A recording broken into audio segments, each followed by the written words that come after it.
শুভেচ্ছা সবাইকে।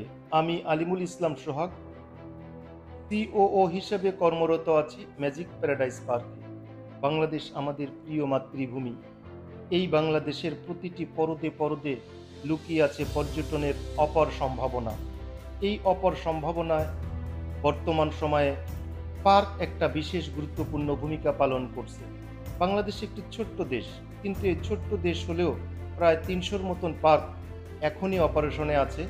বেশ কিছু পার্ক উদ্বোধনের অপেক্ষায় রয়েছে, পরিকল্পনায় আছে আরও অনেকগুলা পার্ক। আমাদের এই দেশে নন্দন, ফ্যান্টাসি, ম্যাজিক প্যারাডাইস ও ড্রিম হলিডের মতন ব্যবসা সফল ও প্রবল জনপ্রিয় পার্কের উপস্থিতি লক্ষ্য করা যাচ্ছে। প্রতিষ্ঠিত হয়েছে বিশ্বমানের ওয়াটার পার্ক মানাবে।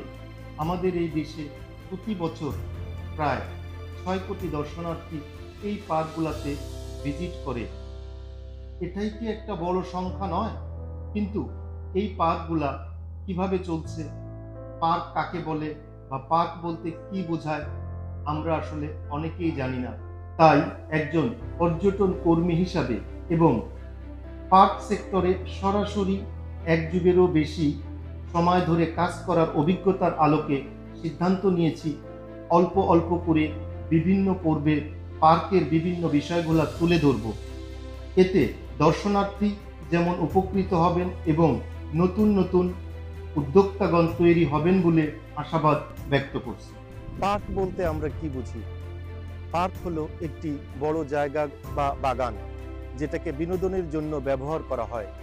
এই বিনোদনের সঙ্গে সংযুক্ত থাকে বিভিন্ন গেমস, ইভেন্ট ইত্যাদি। এক কথায় পার্ক বলতে প্রাকৃতিক বা প্রায় প্রাকৃতিক সংরক্ষিত অঞ্চলকে বোঝায়। যদিও সকল পার্কেরই মূল উদ্দেশ্য থাকে বিনোদন, তবুও আয়তন, অঞ্চল ও প্রাকৃতিক বৈশিষ্ট্য অনুযায়ী পার্কে বিভিন্ন ভাগে ভাগ করা হয়। কোনোটা প্রাকৃতিক সৌন্দর্যে ভরপুর, আবার কোনোটা পানি দ্বারা নির্মিত, পানির বিভিন্ন রাইড থাকে। আবার বিভিন্ন বিনোদনমূলক পার্কগুলোতে বেশিরভাগ ক্ষেত্রে রাইড সম্বলিত থাকে, রাইডই থাকে মূল আকর্ষণ।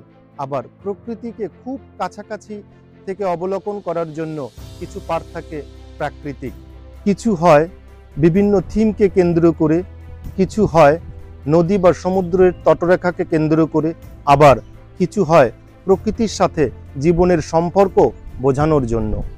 বিশ্বে বিভিন্ন ধরনের পার্ক বিদ্যমান রয়েছে: amusement park, theme park, safari park, water park, eco park, linear park এবং জাতীয় উদ্যান। এই পর্বে পার্কের সাধারণ ধারণাটুকু দেয়া হলো।